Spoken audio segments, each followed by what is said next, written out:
اب میں آپ سے ایک درد مندانہ اپیل کرتا ہوں، مجھے آپ یہ بتلائیں کہ ہمارے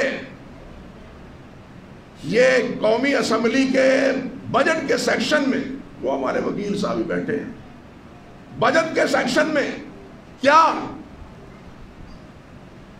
جو نیا بل پاس ہوا ہے اس کی کوئی خبر اخبار پر، سرکاری میڈیا پر، خبروں میں کہیں پڑھا ہے آپ نے؟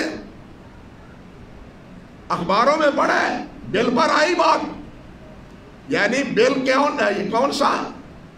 یہ جو معیشت کے بارے میں آپ کہے سالانہ خرچہ کیا ہوگا بجٹ کا، اس کے بارے میں اخبارات میں آتا رہا ہے، رد عمل بھی، تائید کرنے والے بھی، تردید کرنے والے بھی، چھوڑے اس بات کو، وہ جانے اور ان کا کام جانے۔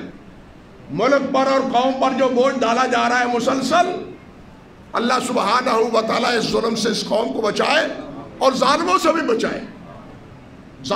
بچائے، دوسری بات جو اس میں ہوئی ہے اس کی کسی کو بھنک پڑی ہے؟ نہیں پڑی۔ اس میں کیا ہوا ہے؟ اس میں ایک بل اور بھی پاس ہوا ہے، اور وہ بل کس نام سے پاس ہوا ہے؟ گھریلو تشدد بل۔ پتہ ہے آپ کو؟ گھریلو تشدد بل، اس نام سے وہ بل پاس ہوا ہے آپ کی قومی اسمبلی میں، اور مجال ہے کہ کسی سیاسی پارٹی نے اس کی مخالفت کی، سوائے عثمان صاحب کے جو جماعت اسلامی کے تھے، سوائے حضرت مولانا ساجد میر صاحب کے اور حافظ عبد الکریم صاحب کے جو مرکزی جمعیت اہل حدیث کے تھے، سوائے مولانا عبد الغفور حیدری کے جو جمعیت علماء اسلام کے تھے، سینٹ کے یہ سب ارکان ہیں، انہوں نے احتجاج کیا کہ یہ بل غلط ہے، اسلام کے خلاف ہے، دین کے خلاف ہے، ملک کو بے حیائی کی طرف لے جانے کا ذریعہ ہے، لیکن کوئی سنوائی نہیں ہوئی، وہ بل پاس کر دیا گیا، آپ کے آئین کا حصہ بنا دیا گیا، پاکستان کے آئین کا حصہ۔ وہ بل ہے کیا؟ وہ کہتے ہیں والدین کو اپنے بچوں کی سرپرستی یا ان کی آزادی، ان میں حائل ہونا، اگر کوئی حائل ہوگا وہ اولاد کی آزادی میں، ان کی منمانی میں، تو یہ جرم ہے۔ آپ اولاد کو نہیں روک سکتے، جو چاہتے ہیں وہ کریں۔ اولاد کے بارے میں ناگوار بات کرنا یا کسی شک کا اظہار کرنا جرم ہے۔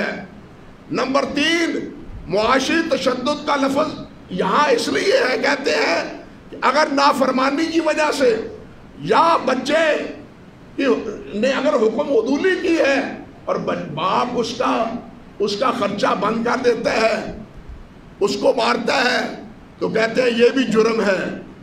نمبر 4، جذباتی، نفسیاتی اور زبان سے ہراساں کرنے کے نتیجے میں جو بچہ شکایت کرے گا، اس میں بھی یہ باپ جو ہے مجرم قرار پائے گا۔ خامد کو دوسری شادی کی اجازت نہیں ہوگی، بلکہ خواہش کا اظہار کرنا بھی جرم ہے۔ خواہش کا اظہار کرنا، دوسری شادی کی خواہش کا اظہار بھی جرم ہے۔ طلاق کا لفظ استعمال کرنا بھی جرم ہے۔ بیوی ہے، اس قابل نہیں ہے کہ وہ گھر میں رہے، آپ اس کو طلاق دینے کے مجاز نہیں ہیں۔ کہتا ہے اگر باپ اور اولاد خامد یہ ان چیزوں کی پابندی نہیں کرتے تو اس کی سزا کیا ہے؟ 6 ماہ سے لے کے 3 سال تک، اور 1 لاکھ جرمانہ، اور اگر 1 لاکھ جرمانہ نہیں دیتا تو مزید اس کو جرمانے کی سزا، اور اس کے ساتھ جناب اس کے ہاتھ میں ایک کڑا پہنا دیا جائے گا جو اس بات کی علامت ہوگی کہ یہ مجرم آدمی ہے، جو اس بات کی علامت ہوگی کہ وہ کون ہے؟ مجرم ہے۔ مجھے آپ بتلائیں کہ اس بل کے پاس ہو جانے کے بعد کوئی باپ اپنے بیٹے کو نماز کی تاکید کر سکتا ہے؟ اس کو مسجد میں لے جانے پر اس پر پابندی عائد کر سکتا ہے؟ وہ اگر نشہ کرے، بدکاری کرے، بے حیائی کرے، بلکہ بے غیرت کو کسی کو گھر لے آئے، باپ اس کو ٹوکنے کا مجاز ہو سکتا ہے کہ یہ کہاں سے لے کے آئی ہو، لائے ہو ہمارا گرد کو، کون ہے یہ تمہارے ساتھ؟ باپ یہ پوچھے گا تو مجرم بنے گا۔ بتلائیے ہمارے ملک کا رخ کس طرف ہم نے موڑ دیا گیا ہے اس بل کے نتیجے میں؟ وہی کچھ جو یورپ میں ہو رہا ہے۔ ہمارا خاندانی نظام بالکل اس بل کے نتیجے میں برباد کر دیا گیا ہے۔ خاندانی نظام ہمارا اس بل کے نتیجے میں بالکل برباد، گھروں کی عزت برباد، بیٹیوں کی عزت برباد، بیٹوں کی عزت برباد، جو وہ چاہتے ہیں وہ کریں۔ باپ ان کو پوچھنے والا یا ماں اس کو پوچھنے والی نہیں ہے، جواز نہیں رکھتی، مجاز نہیں ہے، ان کو کھلی چھٹی ہے، وہ جو چاہے کرے اور جو چاہے کہے۔ اب آپ ہی فیصلہ فرمائیں کہ ہمارے یہ سیاسی بزرگ جمیر، یہ جن کو ہم منتخب کرتے ہیں، باہر سے منتخب نہیں ہو کے آتے، جن کو ہم ووٹ دیتے ہیں کسے باشد، ان کا مزاج کیا ہے؟ ان کا مزاج کیا ہے؟ دین سے ان کی وابستگی کتنی ہے؟ یہ ملک ہے اسلامی جمہوریہ پاکستان، یہ اسلامی ملک ہے۔ نبی علیہ السلام نے فرمایا 10 سال کا 9 سال کا بچہ ہو اس کو مار کے نماز پڑھاؤ، اور یہ فیصلہ فطرت کے بھی خلاف ہے۔ فطرت کے اس لیے مجھے آپ بتلائیں، کوئی چیز کاٹ چھانٹ کے بغیر وہ دیدہ زیب ہو سکتی ہے؟ کوئی چیز، وہ درخت ہو، وہ انگلی کا نگینہ ہو، وہ سونے کی انگوٹھی ہو، کوئی چیز تراش خراش کے بغیر وہ صحیح دیدہ زیب ہو سکتی نہیں۔ بیٹے کی بھی جس وقت تک تراش خراش نہ ہو، تربیت نہ ہو، پابندی نہ ہو، بیٹا بھی آوارگی کے پر پوزے نکالے گا، وہ دیکھنے کے قابل نہیں رہے گا۔ یہ ایک حقیقت ہے۔ گویا یہ بل جہاں اسلام کے خلاف ہے وہاں یہ فطرت کے بھی خلاف ہے، انسانی فطرت کے بھی منافی ہے، بلکہ فطرت عالم کے منافی ہے۔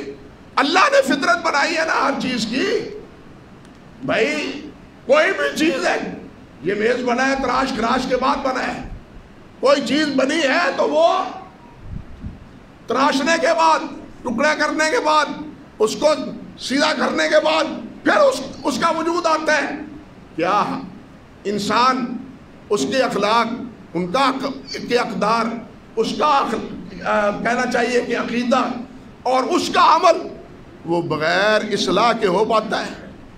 پھر اللہ ذوالجلال نے جو بار بار فرمایا ہے کہ تَأْمُرُونَ بِالْمَعْرُوفِ وَتَنْهَوْنَ عَنِ الْمُنْكَرِ، کہ معروف کا حکم دو، منکرات سے روکو، یہ اللہ کا حکم ہے، اللہ کے رسول کا حکم ہے یا نہیں؟ تو اس بل کے نتیجے میں بتلاؤ، تم اولاد کو معروف کا حکم دے سکتے ہو یا منکرات سے روک سکتے ہو؟ سوچئے ہمارے حکمران کہاں ہمیں لے جانا چاہتے ہیں؟ یہی بات تو میں مسلسل پہلے بھی کئی بار کہی ہے کہ یہ حکومت یہی نہیں کوئی اور بھی ہوتی، وہ ہماری نہیں ہے، یہ اوپر سے ٹھوسی ہوئی حکومت ہے، اور جو ان کے ولی نعمت کہتے ہیں کہ یہ کرو، یہ بل پاس کرو، یہ قانون بناؤ، یہ بیچارے کرتے ہیں۔ ان کے اختیار میں کچھ نہیں ہے، یہ صرف دکھاوے کے، یا ہمارے وزیر اعظم صرف تقریر کرنے والے ہیں جو بعد میں یو ٹرن لے لیتے ہیں، جو تقریر کرنے کے بعد یو ٹرن لے لیتے ہیں، کہنے کو بڑی خوبصورت تقریر کرتے ہیں اور لوگوں کو کا دل مو لیتے ہیں، بڑی اچھی تقریر کی، لیکن تقریروں سے بھی کبھی ملک سنورا ہے؟ اور ملک سنورتا ہے آئین سے، ملک سنورتا ہے تعلیم سے، ملک سنورتا ہے تہذیب سے۔ تعلیم اور تہذیب کا تو تم نے جنازہ نکال دیا، یہ سب تقریروں سے سنورے گا؟ تقریروں سے سنورے گا؟ تہذیب کا بھی جنازہ، تعلیم کا بھی جنازہ، جس طرح پہلے میں بتلا چکا ہوں ایک خطبے میں۔ اللہ سبحانہ و تعالی ہمارے اوپر رحمت فرمائے۔ اللہ تعالیٰ کے نبی کی دعا ہے وَإِذَا أَرَدْتَ بِقَوْمٍ فِتْنَةً فَاقْبِضْنِي غَيْرَ مَفْتُونٍ، یا اللہ اگر تیرا فیصلہ اس قوم کے بارے میں کسی آزمائش کا، کسی مصیبت میں مبتلا کرنے کا ہے تو اللہ ہمیں پہلے اس دنیا سے لے جا، اس فتنے میں مبتلا ہونے سے پہلے ہمیں اس دنیا میں نبی علیہ السلام نے فرمایا ہے ایک دور آئے گا انسان قبر کے پاس سے گزرے گا اور وہ کہے گا کہ جو یہ قبر میں پڑا ہے وہ مجھ سے بہتر ہے، وہ زندہ مجھ سے بہتر ہے، یہ بر وقت اللہ کے پاس پہنچ گیا۔ اب ہمارے تو دین کا محافظ اللہ ہی ہے۔ جس وقت ہمارے ملک کا نظام، آئین، قانون ابھی ہمیں ہوش نہیں ہے، ہمارے دور میں شاید اس کی تنفیذ نہ ہو، لیکن ایک دن تنفیذ ہوگی اور اس کے بعد پھر آپ کو پتہ چلے گا کہ جناب ہماری بچیاں کہاں ہیں اور ہمارے بچے کہاں ہیں۔ یورپ میں شکایت ہوتی ہے، وہی صورت یہاں پیدا، فوراً اتنے نمبر پر کال کرو اور باپ جیل میں، اس کو سزا۔ یہی صورت یہاں دیکھنا چاہتے ہیں۔ اللہ ذوالجلال اس شر و فساد سے بچائے، ہمارا خاندانی اسلام کا نظام اللہ اس کی حفاظت کرے، اور یہ ہم نے کرنی ہے۔ اور یہ کیسے ہونی ہے؟ جب ہم اپنی اولادوں کو مسجد کے ساتھ، دین کے ساتھ، قرآن مجید کے ساتھ، حدیث کے ساتھ وابستہ کریں گے۔ اگر قرآن مجید سے اور دین سے ہم وابستگی نہیں رکھیں گے تو پھر اس آئین کا انتظار کیجئے اور اس کے ثمرات اور نتائج اس کے لیے بھی اپنے آپ کو تیار رکھیے۔ اللہ سبحانہ و تعالی ہمیں محفوظ رکھے۔